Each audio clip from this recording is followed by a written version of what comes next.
Santa gets to enjoy a delay-free flight on his sleigh. Many others flying on Christmas Eve don't have that luxury. American Airlines says a vendor tech malfunction caused some delays on many flights today. For others, weather got in the way, and so many had to wait for hours on grounded planes. Our David Ochoa talked to somebody who was trying to get home here in Utah in time for Christmas. David?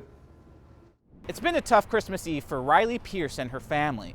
Between the earlier issues with American Airlines and the weather, their travel time home has more than doubled. Heading home for Christmas has never been so hard for Riley Pierce and her family. It was a good solid phase where I wanted to cry because we have our kids with us and they want to be home for Christmas. They boarded their American Airlines flight in Orlando at 9 a.m. this morning, 2 hours late because of the vendor technology issue that delayed American flights all across the country. The FAA grounded all American Airlines flights around 6:50 a.m., but flights were resumed about an hour later. But the delays were just beginning for Pierce and her family. The pilot came on and said that we had to be grounded, rerouted back to New Orleans because the weather was so bad in Dallas that they couldn't get us in. Pierce says after landing in New Orleans, they spent 4 hours sitting on the plane waiting to take off again. Eventually, they were able to make it to Dallas, but the delays continued. We have been sitting on the tarmac for almost 3 hours now, trying to get off. Pierce says there were no gates for the diverted planes in Dallas, so they had to stay on board. I talked to her while she was still on the plane. We have no food on the plane because they've passed it all out. There's no more water on the plane because